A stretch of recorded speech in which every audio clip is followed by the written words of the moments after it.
This is Leva Bates, and you're listening to Sports Guys Talking Wrestling. When they're not covering the sports world, they're talking about the world of professional wrestling. It's Sports Guys Talking Wrestling. Now, with Justin Simmons, here's Stu Myrick.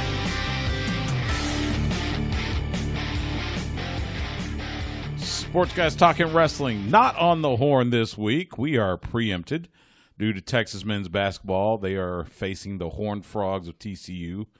I would say the other purple curse, but let's face it, it's Texas basketball. They stink. It's, for that matter, Lanier could be the purple curse for all we know. Stu Myrick, Justin the Smash Simmons back with me. And going hard on them already, huh, Stu? It's just sad. It's okay. It feels it, and I'll take 1 minute to talk a little Longhorn basketball. It feels like the players know this season is kind of finished. Oh, I don't know anything about it. I just know that it's not going well. I don't actually watch. The Shakas will likely be looking for another job at the end of the season. And then he takes that team to the Final Four. And then it's like, why couldn't you do that here?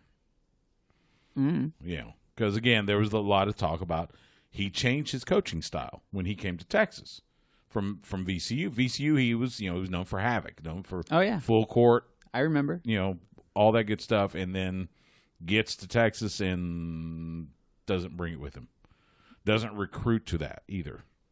So I don't know what he had in mind, but it hasn't worked. So anyway, we'll see.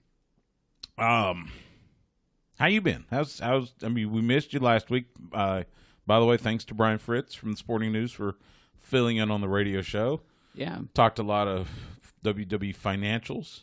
Talk a couple other things. I do want to we'll talk some WWE stuff in the second segment because I do want to get your take on a couple things that Brian and I talked about. I first want to hit, so last Wednesday, AEW was at the HEB Center at Cedar Park. And you mean Austin? Well, yeah. I don't hear him say Cedar Park once. They keep saying Austin. I know. I know. Nothing wrong with that, though. I get what they're saying. It's not as big of a deal as when WrestleMania kept saying New York, and it was really in New Jersey. Of course. Yeah. Well, even the New York Giants don't say they're playing New Jersey. Right. Neither do the Jets. Exactly. So, for that matter. Or New Jersey. It was that way when the Super Bowl was there. So, but yeah, AEW was at the HEB Center at Cedar Park, and it was from every review I've read, it was probably one of the better Dynamites that they've had since Dynamite debuted back in October. Oh, you and I were there. I had a blast there. Yeah, no, I had a lot of fun. I was going to say I got to see a lot of familiar faces.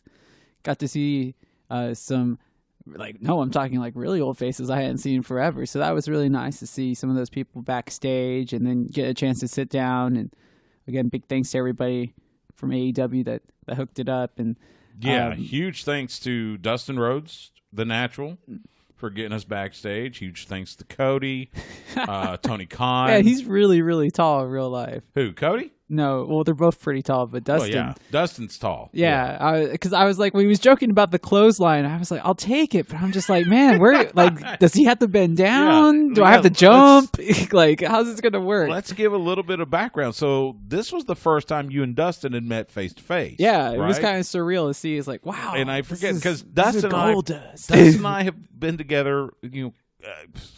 It seems like countless times now. Heck, this was our third time together backstage at an AEW show.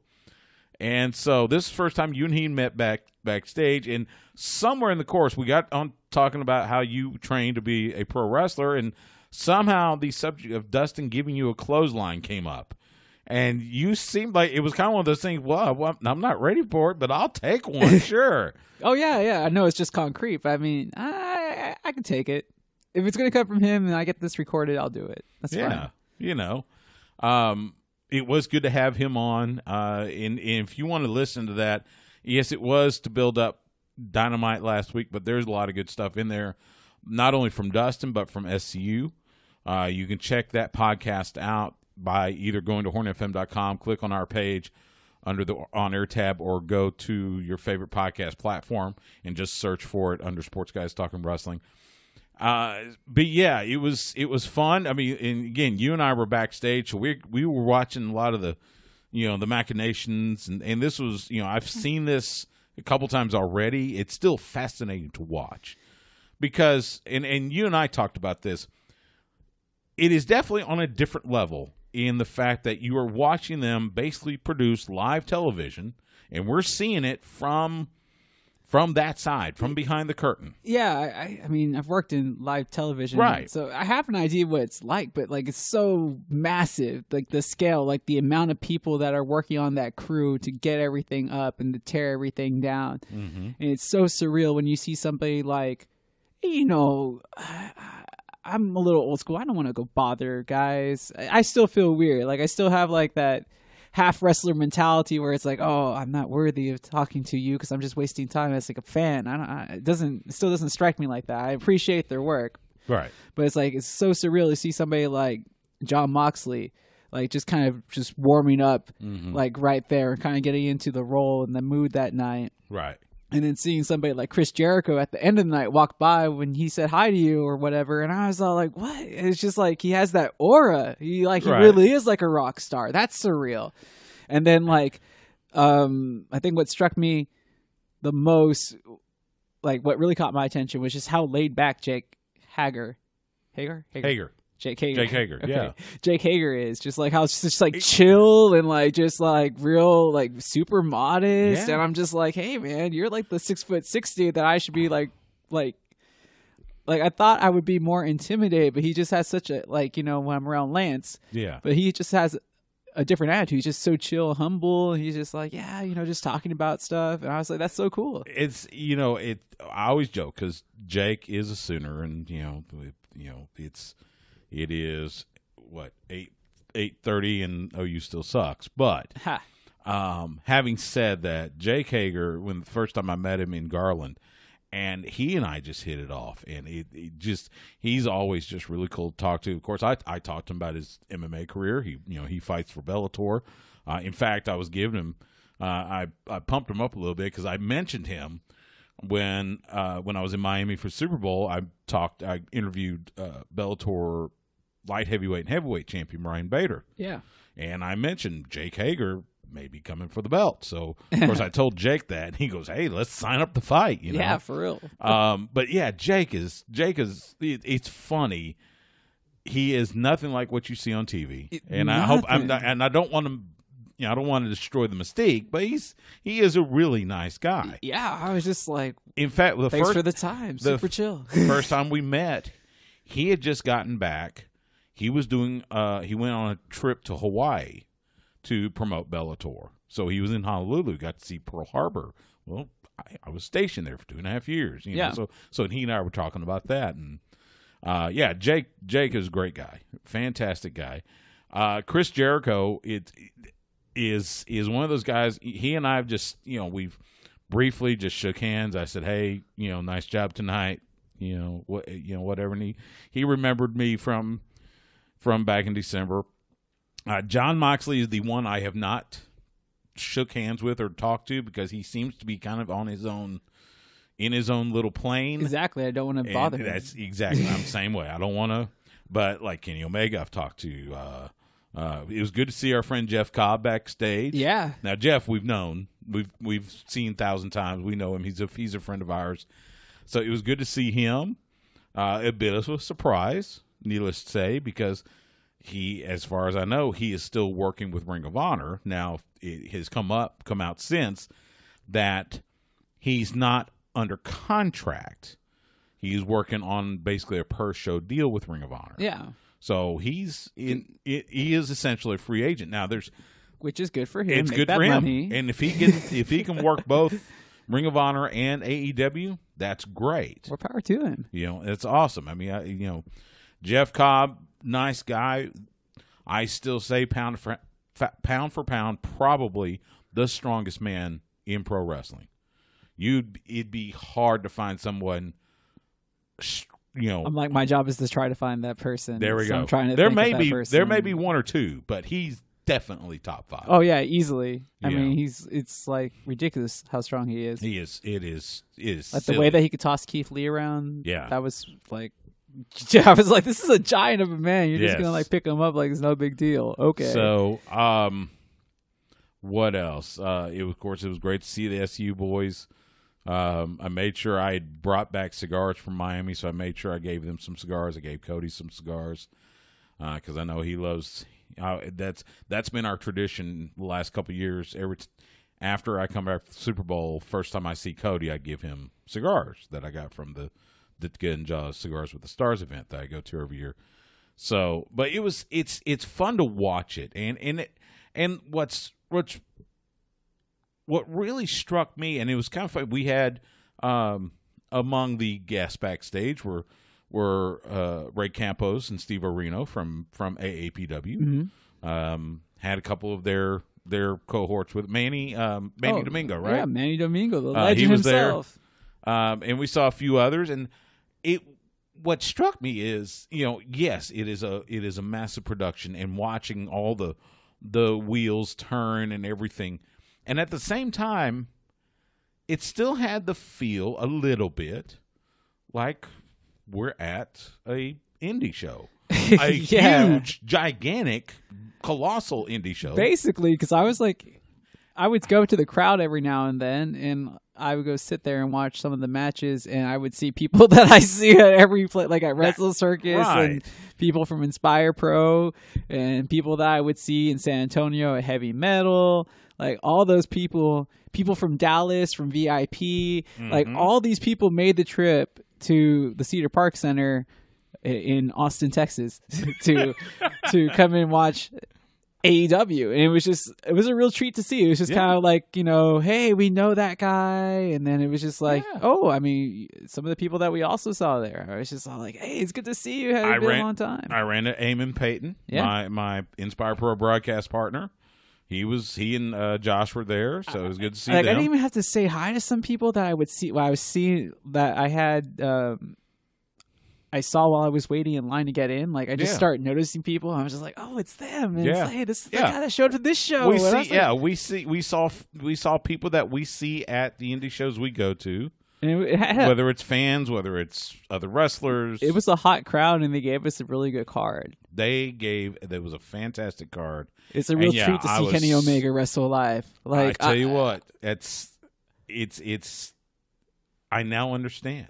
Like I get the top 5. A lot of people will say best in the world. I'm just gonna say top 5, but yeah, easily. Definitely. Like I can see it now because I'm like, oh, it's so much different watching him live. Because like I'm like, oh, all the little nuances I really don't pay attention to. But this time I got to just study him, and I was like, oh wow, he's really really good. Yeah, and then watching backstage, watching guys like him. He works a lot with the Joshi wrestlers, and of course Dustin works a lot with the girls and. Jerry Lynn. We saw Jerry Lynn. Yeah. So good to see him. A treat. Glad he's recovering from his back surgery. It's always a treat whenever we get to run into one of the best light heavyweights that ever stepped foot in the ring. Like ever, not just like. I mean, he's one of the guys. Time, like, he no, set ever. the standard. Basically, yeah. He set the standard. It was guys like him and Sean Waltman and guys like that set the standard. So it was good to see Jerry Lynn. He's always just a wonderful man and really cool to talk to.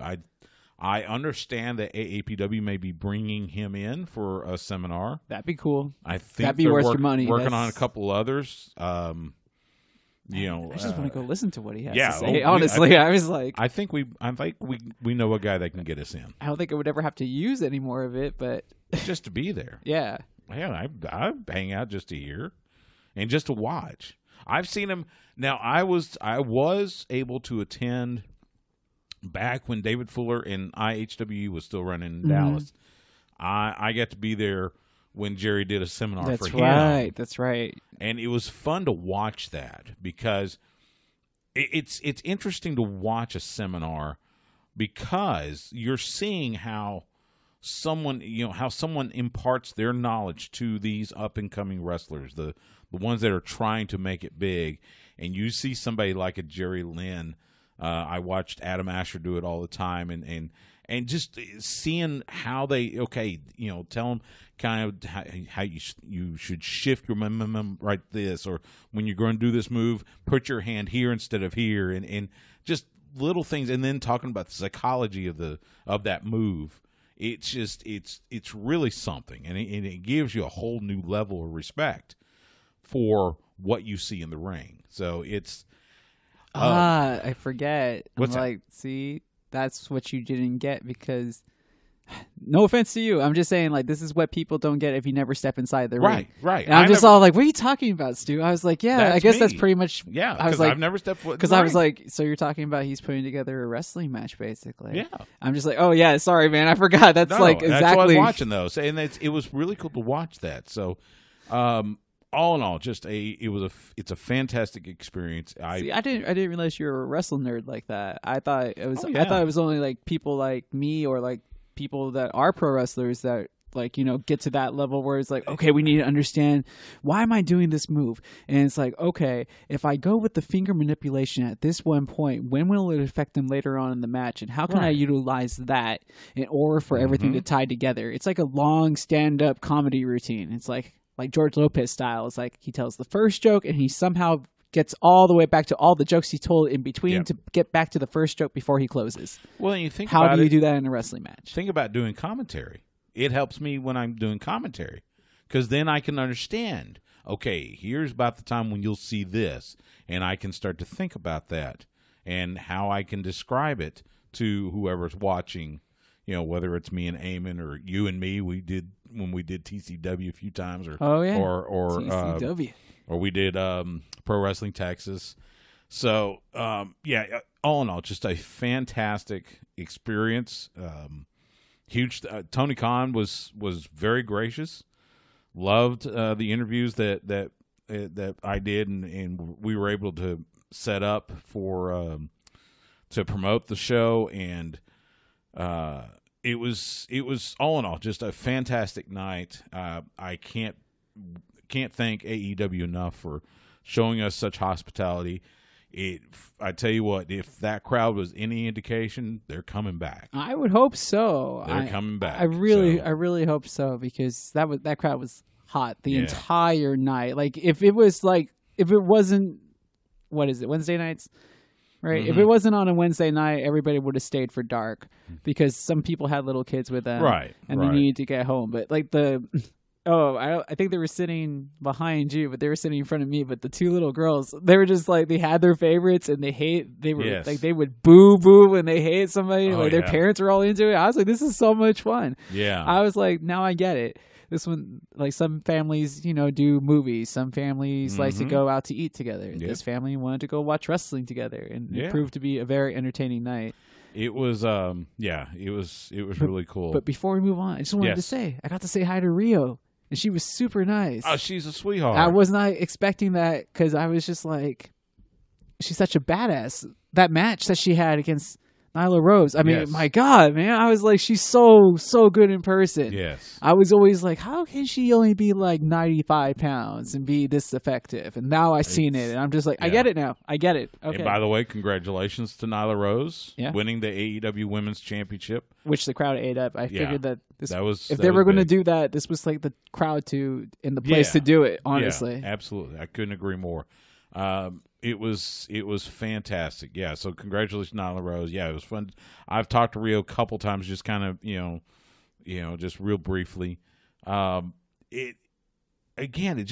don't know. It's something special to watch that. It always blows me away, and it makes me really appreciate what we do. And, the fact that, someone like Tony Khan was appreciative of me having Dustin over. Yeah. He's something that's got to be a little surreal. Well, considering the fact Dustin and I are boys, we talk about football. I keep telling him we need to do a football podcast because he loves to talk football. And that is true. And but to have basically the owner of the company say, hey, thanks for helping us with media.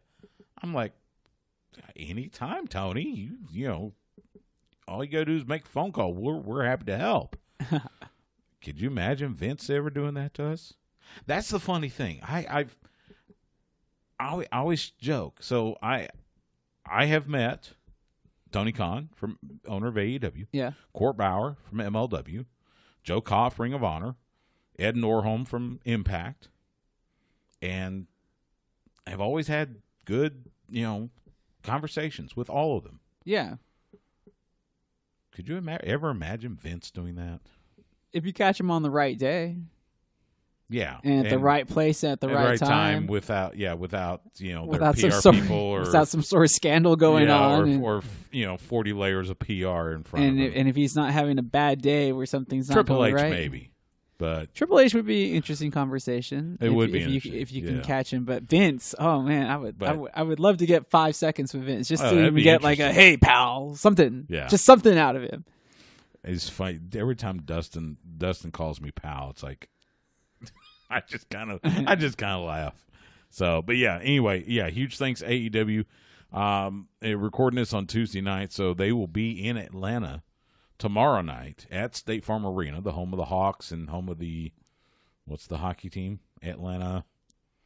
The Thrash? It's Is it the Thrash? It's supposed to be the Thrashers, isn't it? I thought that was no, that's not Nashville.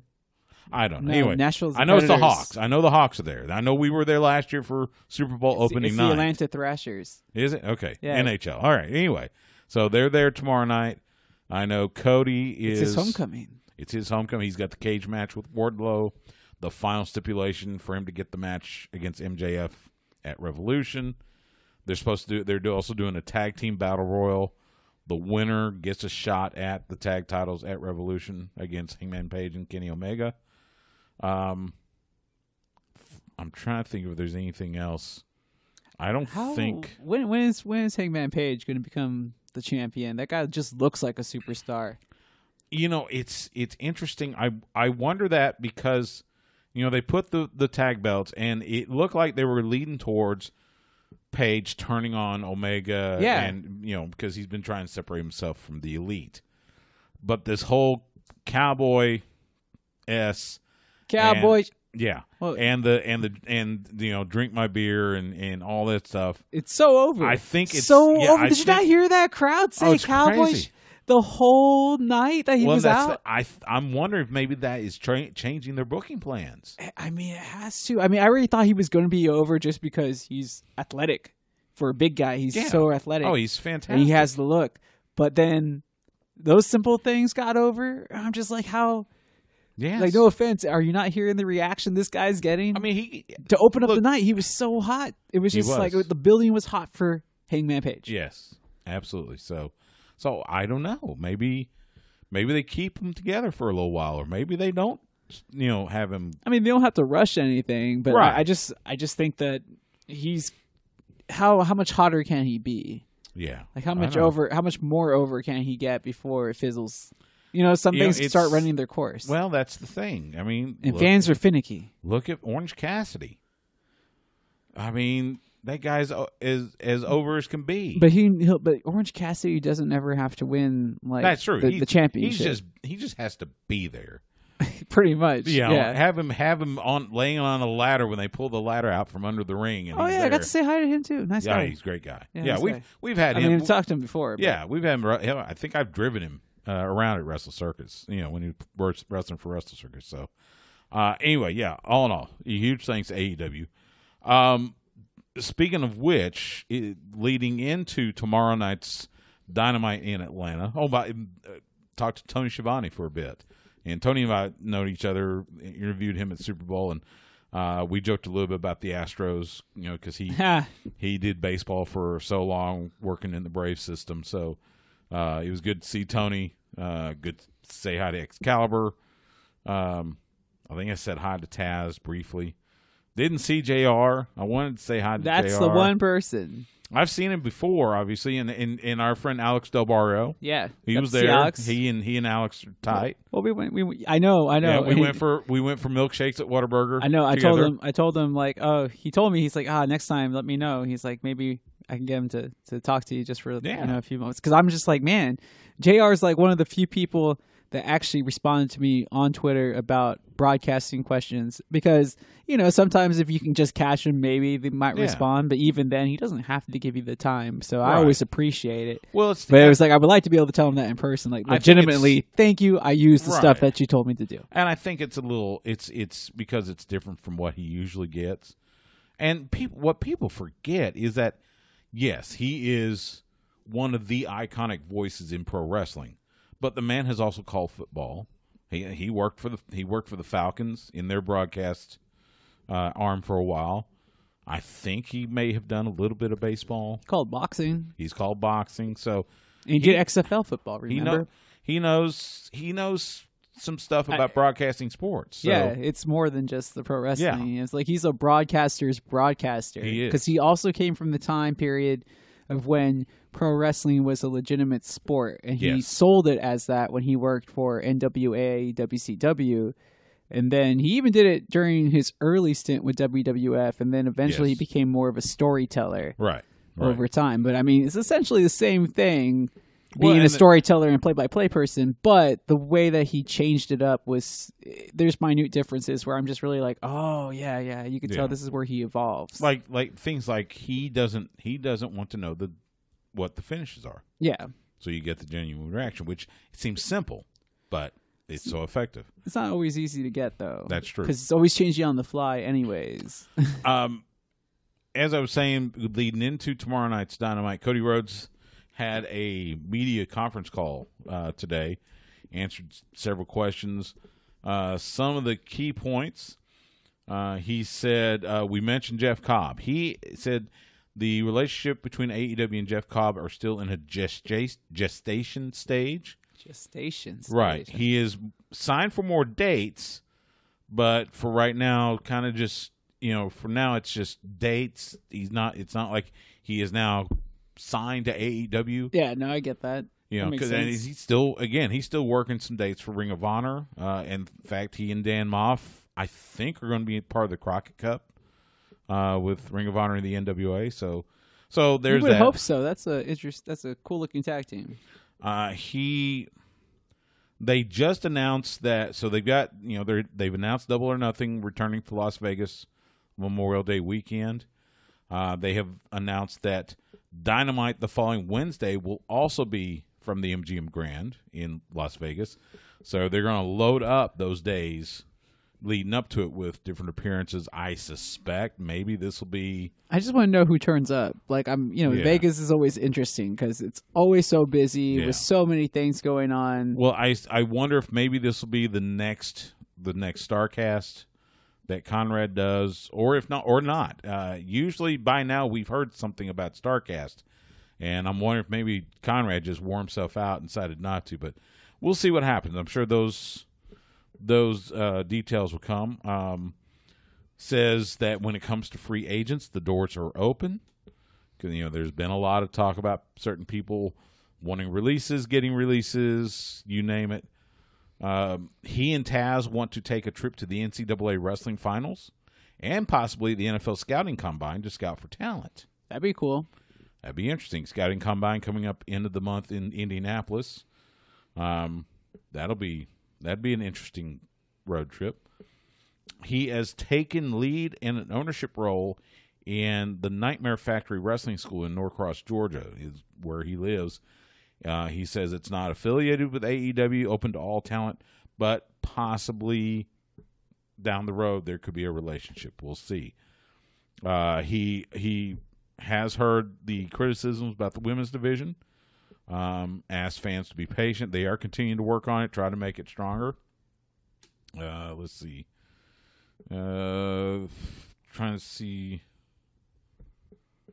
if there's anything else. I think that was pretty much the key things. Again, it was interesting to hear some of the things out of Cody, and I invite you go to our friends at WrestleZone.com. Dominic and Bill and the guys there do such a fantastic job, and they've got a write-up on everything. So check out their write-up. You can see what else Cody said and get their thoughts. But all in all, AEW, I think they've gotten out of the birthing stage. There's still stuff they got to work on. I think they are working towards it. We're finally starting to see a little bit of a direction with the Dark Order. They scrapped the Nightmare Collective. Thank goodness. I think that was kind of to Brandy's relief. I don't think she was too thrilled about it. So good on her. She gets to go back to being Brandy. And there's some other stuff, but I tell you what, if you, again, like we said, if you heard the crowd in Austin and every other crowd that's been at an AEW Dynamite show, they're doing more right than wrong right now. It definitely would have been worth your money to go watch it live. Yes, and I would highly suggest if they come near you, go check them out. It is worth your while. Remember I was telling you about how fast the show flows, how well the show flows. I mean, they were done. We went. First bell at 6:30 with the first dark match. Mm-hmm. Went live on TNT at 7. That finished at 9. 3 matches afterwards. We're done before 10. Basically, yeah. Everybody was done. They were starting to tear down. A little over 3 hours, and you had a lot in 3 hours. So it is a well done show. So yeah, like I said, if All Elite Wrestling comes to your neck of the woods, make sure you make plans to be there. It will be worth the time. We're going to take a quick time out. When we come back, we'll hit some WWE stuff. We'll go over to NXT TakeOver Portland. We did have a title change. We'll let you know what that is, and get our thoughts on some of the other things happening in WWE, and a couple of little notes from the wrestling world. You're listening to Sports Guys Talking Wrestling. Shock the system.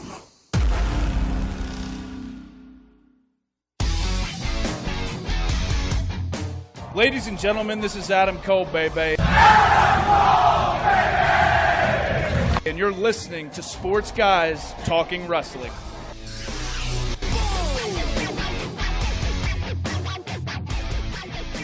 Sports Guys Talking Wrestling podcast only this week, thanks to Texas men's basketball. Stu Myrick, Justin the Smash Simmons. So NXT TakeOver Portland happened on Sunday. Did you get a chance to see it?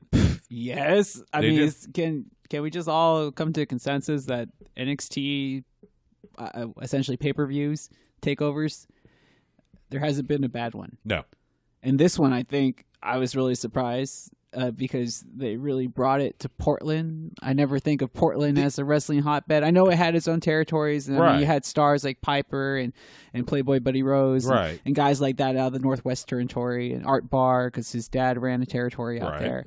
But I just don't think of them as a hot wrestling crowd currently, and they were so amped that I think it pushed the performance and everybody. I can't tell you a 1 week match that whole night. That whole card was just so good, so good, fantastic card, especially for a takeover that wasn't attached to a WWE pay-per-view. That too, I was wondering how that would work out. It was by itself. They've done one before, and it was fantastic. This one just. Yeah, it was so good. But something tells me if they start touring in little arenas like that, or it wasn't a little arena. I mean, that place was filled. You wonder if maybe if they start touring, which the rumor is they're looking at it. You wonder if they'll hit kind of the same size arenas as AEW. I mean, it makes like a Cedar Park Center, like. Some of the smaller arenas where. But I mean, for TakeOver, where were they for TakeOver? I have to look it up because that place didn't look small. No, and I was like, it was packed.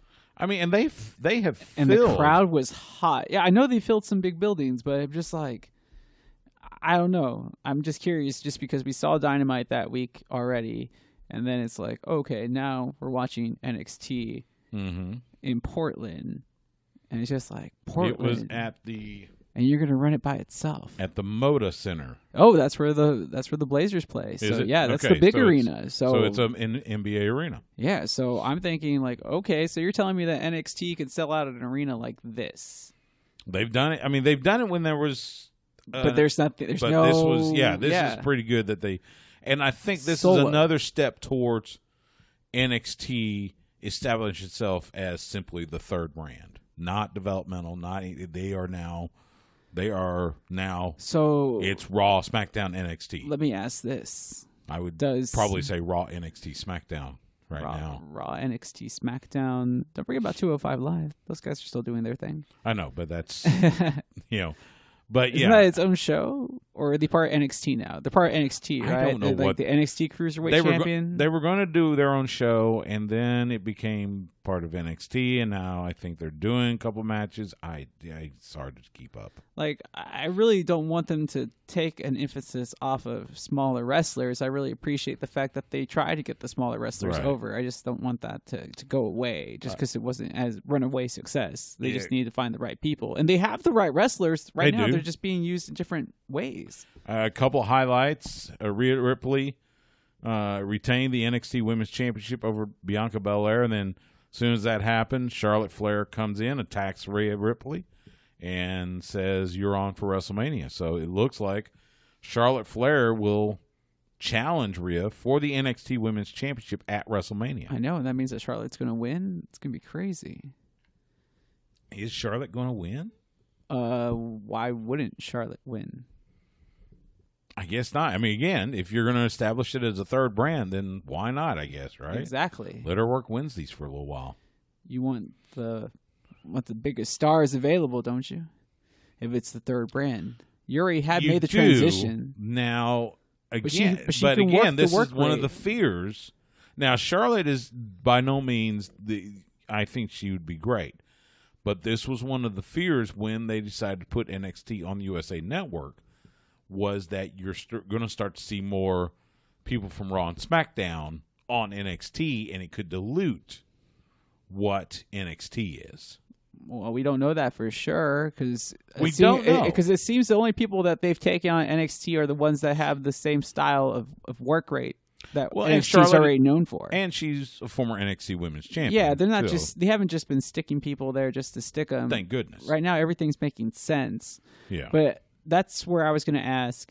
So now that NXT is the third brand, does it need to return to having a true separate developmental brand? I think that's what Evolve is going to be. Are they going to own Evolve? I don't know. It may end up being kind of like what OVW was back in the day. But it's its own territory, but I know, and they've led talent out there before, and obviously Austin Theory just came from there, right? But they seem to have more success when they have everything under their own watchful eye. I agree. And the Performance Center would be kind of useless to just have a Performance Center not being utilized to its fullest capabilities to have those people get those reps on a show anyways, especially if they're not ready for NXT. You would like to have them get reps. Well, that's why they have the house show circuit. Yeah, but you want them to get those TV reps that they need because it's so much different on TV. So you True. need to have them positioned, and that's what NXT was for. The problem is you only have 2 hours of live TV for NXT, and you have way more wrestlers than you can fit into 2 hours. Yes, that's why I think saying, I heard somewhere right now they've got 100 wrestlers at the Performance Center. But that's why I'm saying, don't you think they need another show? Like they need they need a show to replace NXT. They need a developmental show to replace the developmental show. Exactly. I'm saying, like, I understand Evolve would fit, but they need another thing to. I mean, it had to go on the network. Well, because I don't think they're going to get another 2 hours from NBC Universal. That's fine. You still need to maybe FS2, but I don't know. I mean, yeah, you have that contract. Yeah. Plus, you still have the network stuff you have to fulfill. True. Especially if you start pulling pay-per-views off. Because that's where I was getting at. You can't, if NXT's the third brand, you can't just bring some new guy in and put him on NXT because people are expecting something better now than just developmental. That's true. We did have one title change. The Broserweights, the Dusty Rhodes Tag Team Classic winners, Pete Dunne, Matt Riddle, defeating Bobby Fish and Kyle O'Reilly to win the NXT Tag Team titles. How much fish could Bobby Fish if Bobby Fish could fish? I think that's what they were saying. Or catch fish. I don't really How much know. fish could Bobby Fish catch if Bobby Fish could catch fish? that thing never really sold me. I don't know why that's never been done before, or maybe it has. Maybe I'd go back in the annals of Ring of Honor. I have to admit, that was kind of funny. I didn't think it was as funny as you think it was. But yeah, it was cool to see them. The unlikely duo of the Bruiserweight and the Bro. That's kind of cool. I still don't know. It hasn't clicked with me yet. I know like everybody likes them separately. I don't know. We'll see. I know mismatched tag teams is a thing. We've seen it before, but I'm just like Seth Rollins and Murphy. We can't call him Buddy because he lost his last name. What? Seth Rollins and Murphy, the current Raw tag team champions. Oh, okay. Talk about mixed match. Did you like Johnny Gargano turning on Tommaso Ciampa? Yeah, it's the only way to get back into the feud. And there's no way that Ciampa could be the heel anymore. There's no way you could ever be a heel coming back from a major injury. No, I totally agree. I'm wondering, should we even? But my question was, is this feud still hot? Yes, it just got relit after he cost him the title. Is it? Did you not just see the man go through hell to almost win Goldie back and then have his ex-best friend who was his ex-enemy who only got back to reform his ex-tag team partner to become his current tag team partner hurt him and cost him the title? Hold on, let me get out the slide rule on that one. Hold on, let's get out the pen.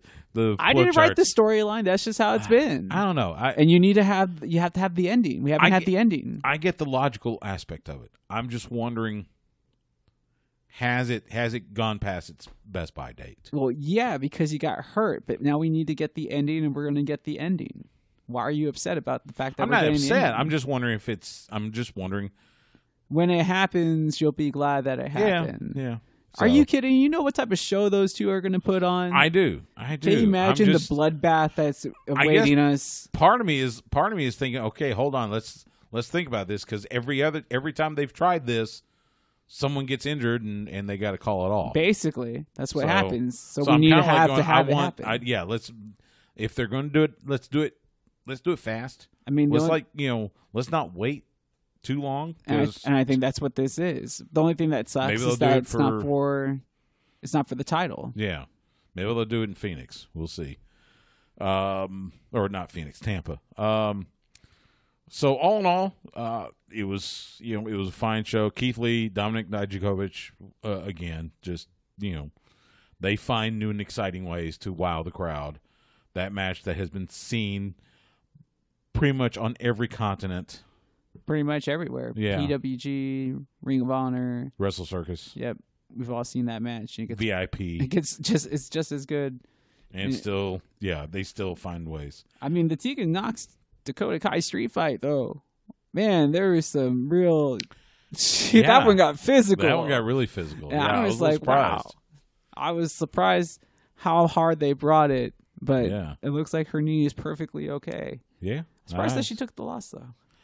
I wrote SmackDown meh because nothing really stands out from SmackDown. I did want to ask you, because Brian and I talked about this last week. So how excited are you for The Fiend versus Goldberg? I think I'm good with it because I don't see The Fiend losing to Goldberg. That's part of the reason why I'm not. But the other part of me is like, I get it. It's Saudi Arabia. The Saudi government wants these, stars from yesteryear. And don't get me wrong, I love Goldberg. I'm a huge Goldberg fan. I want to see him spear and jackhammer everybody. And maybe that's me. Maybe that's part of it. I know that's not going to happen with The Fiend. Oh, I mean, it's going to happen, but he might kick out of it. Yeah, I don't know. I'm just not. It's kind of like, you know what's going to happen. Again, it's a Saudi show. It gets in the way of regular booking. It's the Saudi shows mean nothing. So I'm still. Yeah, I guess in the grand scheme of things. Yeah, they mean nothing. Yeah. I mean, we still need to get an Undertaker match set up for WrestleMania. The rumor right now, again, rumor innuendo, Undertaker versus AJ Styles for WrestleMania. I guess I'm okay with that. I don't know who else I can see him go against. Yeah, that's the thing. There's nobody really left. I mean, well, AJ Styles would make him look great. It'll be like Shawn Michaels going against The Undertaker again. I think that's where they're going. Monday Night Raw. Was this the week they finally killed off Matt Hardy? Because it looked like they did that last week. But let's give credit where credit is due. WWE's Monday Night Raws have been really entertaining for like the last 3 or 4 weeks. They have. And I thought that was going to die down after the Royal Rumble stuff, but like no, they've really gone in like entertaining. Like even in like a bad way, like it will still work. Even where it's like, oh, this is so cheesy, but I'll still laugh. Yeah. But yeah, I'm surprised how entertaining it's been. I am too, and they've been good. I mean, yeah, they still got their dips, but they've been good. The whole Randy Orton thing. Oh, that's been great. You know, with he'll just come back Edge. Broken to answer your question. No. He's going to come. He'll be the exalted leader for the Dark Order. No, I think he's going to come back. Oh, I said this yesterday. That's right. This is what's going to happen. So, Edge is going to come and team up with Matt Hardy to take on Randy Orton and some mystery partner that we don't know of yet. Christian. Maybe. And then... Because allegedly Christian's trying to work himself back into ring shape. But then Edge will turn on Matt Hardy to reform Rated RKO, only for Jeff to come in and make the same. So we have Hardy Boys versus Rated RKO at WrestleMania. Okay. I don't know why Edge would decide to put himself together. Or maybe it's because he did get hit in the head that he wants to work with Randy Orton now. Now he sees the errors of ways. Sure. But that would be the best. I think that would be the most interesting way you could go, where it would make no sense. I mean, as of right now, you've got Elimination Chamber. I'm not even sure if they're doing Fast Lane. So, in essence, you may only have one pay-per-view between now and Mania. Which is fine. Yeah. That's fine. Yeah. You already had TakeOver. That's technically a pay-per-view. Yeah, but then that was just NXT. No, it wasn't. Yeah, it was. Stuart. Outside of Charlotte, there NXT. you go, Stu. But it has nothing. But it has nothing to do with Randy Orton. That's fine, but it has something to do with like the grand cosmic scheme of things in WrestleMania. Well, we can't go grand. We gotta drill it down though. Randy Orton's not going to show up in NXT. They're not going to play out Randy Orton, Edge, and Matt Hardy on NXT. We don't know that. Yeah, we do. They're Raw. Remember, they're split rosters now. Maybe. You're saying no more brand split. We've does it really matter? We've done away with the brand split again. Where does Angel Garza work at? He's Raw. He's Raw. Only Raw. I think so. See, I don't know. You don't know. Come on, man. Anyway, speaking of Elimination Chamber, they have set the women's Elimination Chamber match. The winner will face Becky Lynch for the Raw Women's title at WrestleMania. Participants: Shayna Baszler, Asuka, Liv Morgan, Ruby Riott, Sarah Logan, and Natalya. And again, I get that they need to fill a card, but I think it's pretty much set. It's going to be Shayna Baszler. But what about if it isn't? What about if it's like Natalya? Or Asuka? It could be Asuka. Asuka is like legit. It's not going to be Asuka. It should, though. It should be. So you're saying Shayna Baszler shouldn't be? I think it should be Asuka. Why not? What did you think of Shayna Baszler taking a chunk out of Becky's neck? Eh. Going all gangrel on her. I mean, it's not really my favorite storyline, but whatever they feel that they need to feel to get this going, whatever. I think they could have done it without, her going all Jeffrey Dahmer on Becky Lynch's neck. But if it would. We're talking about I'm saying it now. It's Shayna Baszler, and then it'll be Shayna Baszler versus Becky Lynch at Mania. I mean, it shouldn't be, but whatever. Why shouldn't it be? I don't know. I just figured that there's got to be something else. You're just trying to be contrary. I get it. I get it. Yeah, basically, you're just being contrary. There's got to be something else, right? No, there's not. That's the only match. I mean, do you want Shayna Baszler to beat Becky Lynch? Because I don't think it's time. I just want to see it. I'll be happy either way. Kind of feels like a waste though if she goes into that match and doesn't win. What do you mean? If she goes in the match at WrestleMania and doesn't win? Yeah. Not necessarily, because this will be her first WrestleMania. Well, I guess. But I'll be honest, I'd be a little surprised if she doesn't win. Because if she doesn't win, then what happened to? Because you're about to you were about to hit 1 year with Becky as Raw Women's Champion. I know, but I still feel that the support's there. Like her charisma hasn't died down at all. The fans are still hot for her, so she should still be the champion. Like I don't see a reason to take the belt off of her right now. That's the issue. Money's in the chase. The old saying. Sting didn't have to have the belt. John Cena didn't have to have the belt. But there's no reason to take the belt off of her right now. That's just it. And it's like I don't know if Shayna Baszler having the belt makes it any more exciting than her chasing Becky Lynch right now. That's just it. Have you seen any of the Ruthless Aggression series on WWE Network? Not really. I just kind of listened to one of them, like in passing, because I was doing some work. So I've watched both of them. From what I've heard, these are being pretty universally, condemned. Not condemned. That's a harsh word. Panned is fine. Panned, yeah. There's a lot of people going. There's a lot of info that's missing out of this. Like the first episode, they were talking about when they changed the name from World Wrestling Federation to World Wrestling Entertainment. Yeah. They put it as Vince thought it was a good idea. It's time to put entertainment. They had no mention of the fact that it was because the World Wildlife Fund sued them because people were allegedly confusing them and the World Wrestling Federation. Yeah. So it had no mention of that whatsoever. Well, I was going to say the victors get to write the history. Yes, but we know. At this point, it's just like they could tell it however they want because it's their movie. Right. It's their documentary. So it's just like I get that they're leaving things out, but they're just leaving little things out that I guess if you're a true fan, you will know, which is fine. But that's how all things like this go. Now, allegedly, Jim Ross does, I think, his Grilling with JR podcast that he does with Conrad Thompson. Apparently, he's got an episode. I don't know if it's out now or if it's about to be out. Basically, he tells the story from his vantage point, and needless to say, he had a pretty good vantage point. I would say VP of Talent Relations and the voice of WWE for a long time, but and apparently a lot of it is pretty much a 180 from what you see on the Ruthless Aggression thing. The John Cena one was interesting.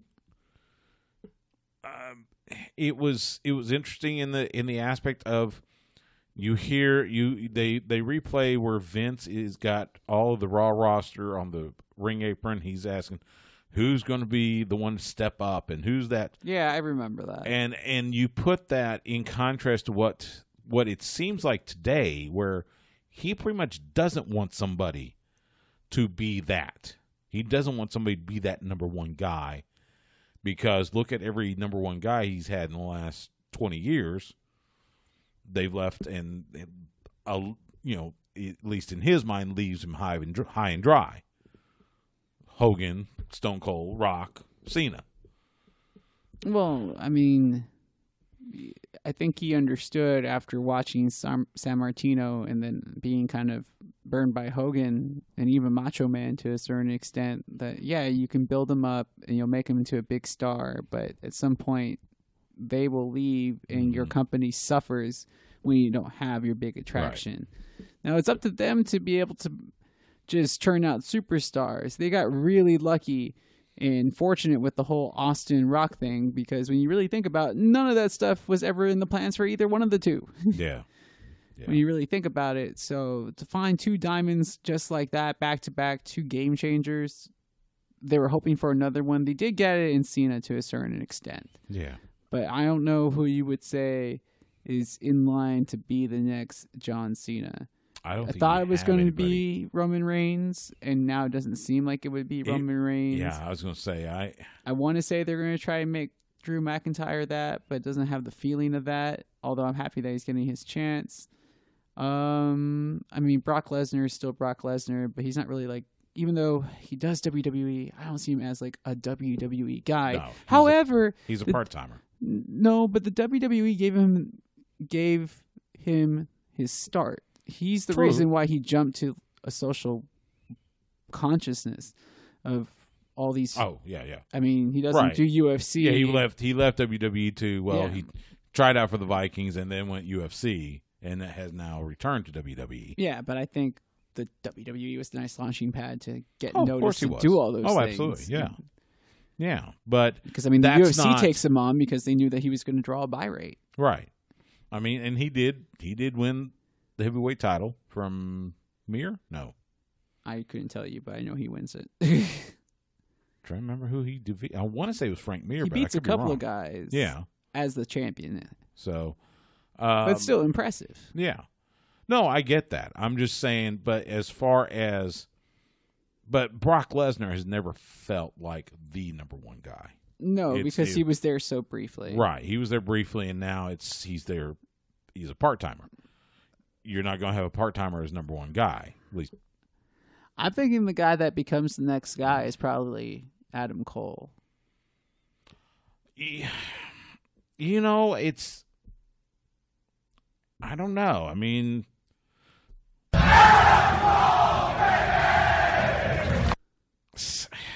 Even the people on Raw knew who he was. And then he did that, and I was like, okay, so they know. I love Adam Cole, but... He's got the look. He's got the moves. Yeah, he does. I don't know. He's got the swagger. I think he could be the next big guy. Keith Lee, if like he could perform the way he's performing, maybe. Because he's pretty charismatic, dude. He's likable. He's intelligent. He's got charisma for days. Exactly. I was like, that guy is over. If they can book him right, he'd be a huge star. Yeah, I was like, but like those are the type of guys that I could see like crossing over and doing something else. You know. But real they just quick, haven't got it yet. Outside WWE, New Japan Pro Wrestling and Stardom, both dealing with the coronavirus crisis in Asia. Stardom first announced on that would be today. They're canceling the rest of their February slate of shows and making drastic changes to their March 8th show at Korakuen Hall. They've canceled shows on the 19th, 22nd, 23rd, and 29th, plus the 14th at the World Pavilion. The March they have a show scheduled on March 7th. It has been postponed, and their March 8th tournament show at Korakuen Hall will now be an empty arena show with no fans allowed in the building. This is according to Wrestling Observer. Event will be shown in full on their YouTube channel, and they're offering refunds to fans. Then on the heels of that, New Japan Pro Wrestling has issued new guidelines. All future shows will go on, but they are advising fans that if they feel ill, they should stay home. They are encouraging fans and their staff to wear surgical masks, they're going to provide disinfectant spray at all events. Attendee health checks may be part of future shows. Fans that don't feel well at shows may be asked to leave. They have canceled all meet and greets and autograph signings until further notice. And so this health crisis in Asia hitting home with the two major promotions in Japan for both men and women in New Japan and Stardom. So it's understandable, but kind of a sad state over in Japan. But it's understandable. But you got to do it. Yeah, I was going to say, how else do you expect it to happen? Obviously, it spreads quickly, so you infect one person carries it to another. So true. So you got to take these precautions. Yeah, you have to. I mean, it's for the health and safety of everybody, not just the fans, the wrestlers, staff, you name it. So let's hope that things can return to normal sometime, and we'll see. NWA premiered a new series called The Circle Squared, where you get to meet certain wrestlers. They present certain wrestlers, and the concept is to have unsigned talent cut promos, wrestle a match, Fans will then have a chance to vote on who should get signed. This week it was the Hawks, PJ, and where'd it go? PJ and Luke? Is that it? Yeah, PJ and Luke Hawks taking on Jeff Lewis Neal and Tyson Dean. Oh, nice. Friend of ours. Yeah. We seen him at the Professional Wrestling Hall of Fame. Seen him at some shows up in the DFW area. So it was a good little segment. Nikita Koloff was there as well. Nice to see him not in just a commercial. Good to see him. Good to see the Russian Nightmare make an appearance. So some interesting stuff coming out of the NWA. When we come back from this timeout, we'll let you know what's happening in independent wrestling around the area. You're listening to Sports Guys Talking Wrestling.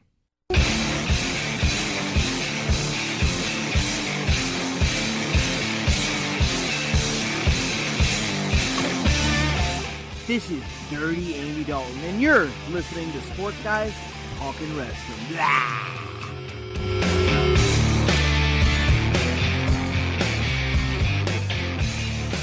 Sports Guys Talking Wrestling. Stu Myrick, Justin the Smash Simmons. Podcast only this week. We will return to the Horn airwaves next week, Wednesday night, 8 p.m. Central, on the Horn. If you're in Austin, 104.9 FM, AM 1260. Stream it worldwide, hornfm.com or the Horn Austin app for smartphones. By the way, getting ready for the Horn Bash, our 10th birthday. Already? Wow. May 2nd, and the location has been announced. We'll be at the Moon Tower Saloon down in South Austin. Nice. Great spot. Yeah. A lot of shade trees there. There's volleyball nets. There's bars. The barbecue, drink. The barbecue cook-off will be there as well. So are we getting a table this year? I think we might. I've talked to our marketing person, Christina. I think we might be able to swing something. Yeah, because I'll be down if we get a table. We might just do a live podcast. That could work too. Yeah, we need to invite somebody. What's Lance Oit doing? I bet Nobody knows. I bet Lance would come up. I bet you Dustin. Hey, that'd be pretty cool. If Natural wants to show up. I bet Dustin would show up from some barbecue. It's not a short drive from the house. Liberty Hill, but hey. But if he's down, I guess we'll go get some more cigars, right? Smoke them if you got them. Absolutely. I'll bring cigars. Anyway, stay tuned to hornfm.com and stay tuned all day and all night as more details come up. But May 2nd, Horn Bash, our 10th birthday. We've got a lot of independent wrestling to tell you about that's coming up this weekend. We will start in Mart. How about that? Heart of Texas. Wait. Mart, Texas? Mart, Texas. Mart? Okay. Yes. Wow. Nice. Yes. Quan Cosby's own Mart, Texas. Heart of Texas Wrestling presents Madness in Mart. Saturday at the Mart High School Gym. Bell time 6 p.m. Dirty Andy Dalton, Marcus Rose, Mr. Wobble, and more. That's Heart of Texas Wrestling. This Saturday in Mart. Hurricane Pro Wrestling presents Unleashed at Ford Park in Beaumont. That's this Saturday, bell time, 7 p.m. Ruthless Ryan Davidson will be there. Brent McKenzie, Barrett Brown, Heather Monroe, and more. That's Hurricane Pro Wrestling, Saturday in Beaumont. Renegade Wrestling Revolution presents Rise of the Vixens, Saturday at the RWR Arena in Houston. Bell time, 7 p.m. Rachel Rose, Roxy, Diamante, The Insidious One, and more. Renegade Wrestling Revolution this Saturday at the RWR Arena in Houston. Southwest Wrestling Entertainment presents SWE Fury, their TV taping, Sunday at the Old Gin in Point, Texas. Bell time 4 p.m. Tim Storm, Barrett Brown, Brent McKenzie, and more. That's Southwest Wrestling Entertainment this Sunday in Point. And then finally, right here in Austin at the Mohawk, the land of Anarchy lands. Anarchy Championship Wrestling presents An Absence of Law this Sunday. Bell time 6 p.m. at the Mohawk on Red River. Steve Arena will defend the ACW Heavyweight Championship against Great Scott. Plus, you will see ACW Hardcore Champion Scott Dela Cremosa, Christy Janes, Jason Silver, Phoebe, and more. That's Anarchy Championship Wrestling, An Absence of Law, Sunday at 6 p.m. at the Mohawk here in Austin. And that's a look in independent wrestling around the area. Make sure you go see some independent wrestling near you. Support independent wrestling. By the way, Christy Janes Speaking of which, good to see her on AEW Dark, taking on Big Swole. Which is awesome, but we saw her before that because we support independent wrestling. That's right. we see her, and she had the whole Brazilian thing. She was doing the little dance.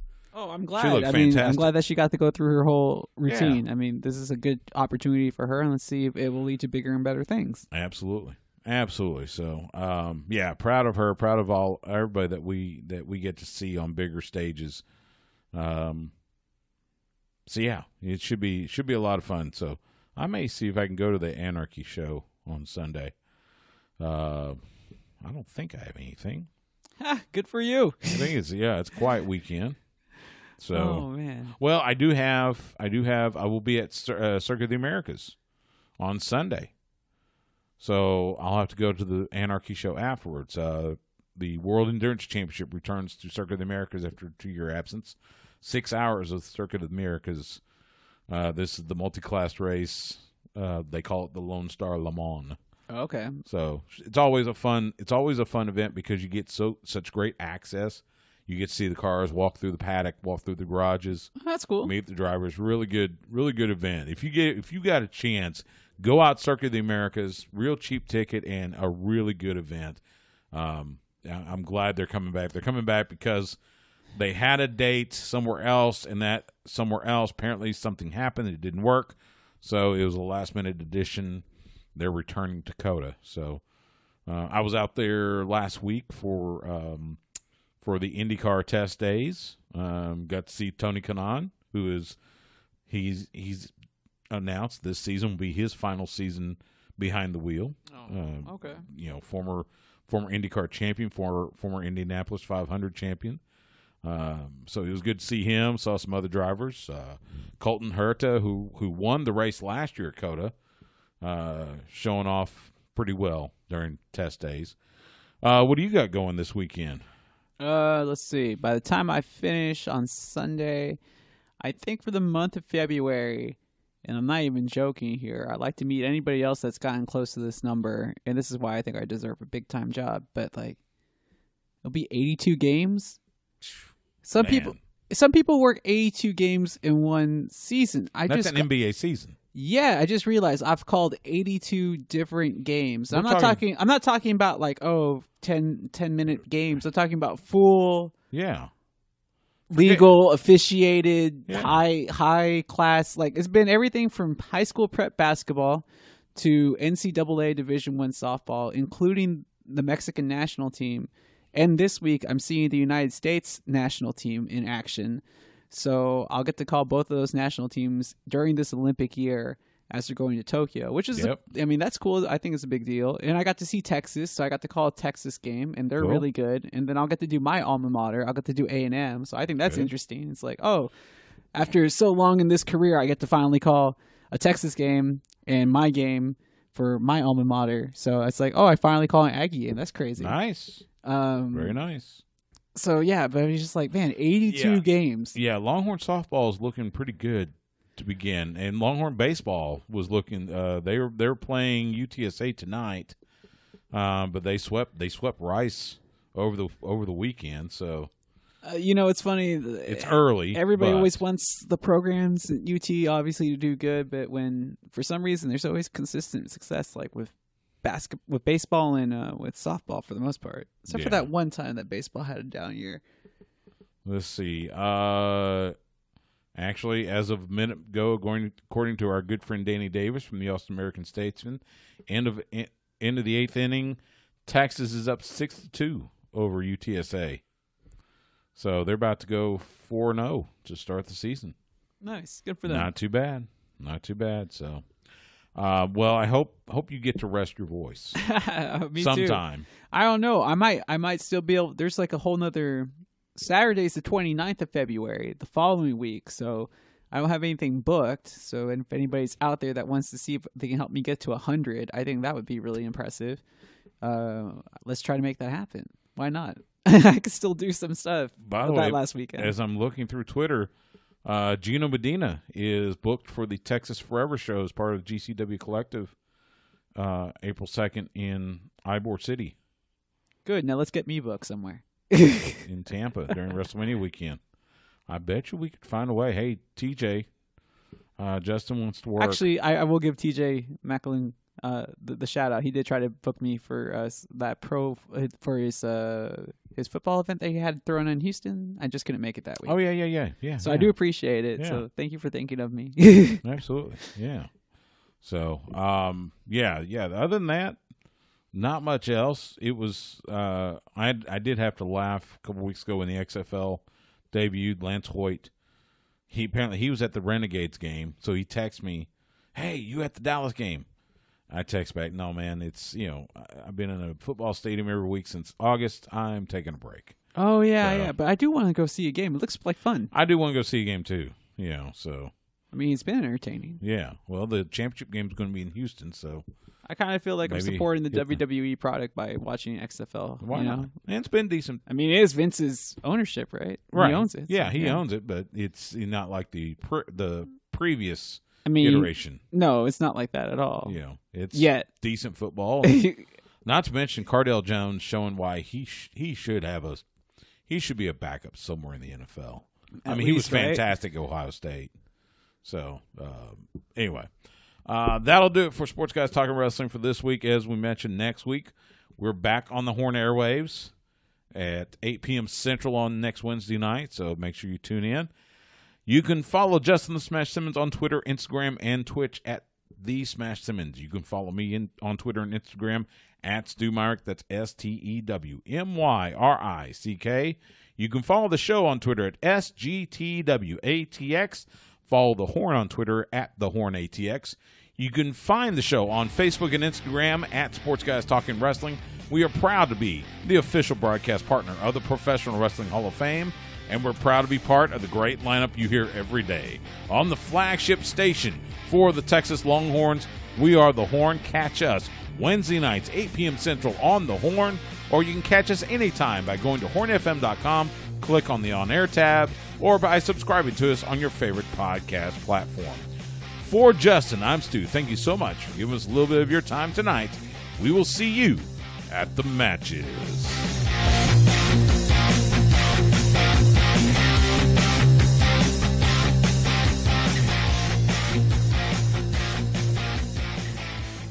Goodbye and good night.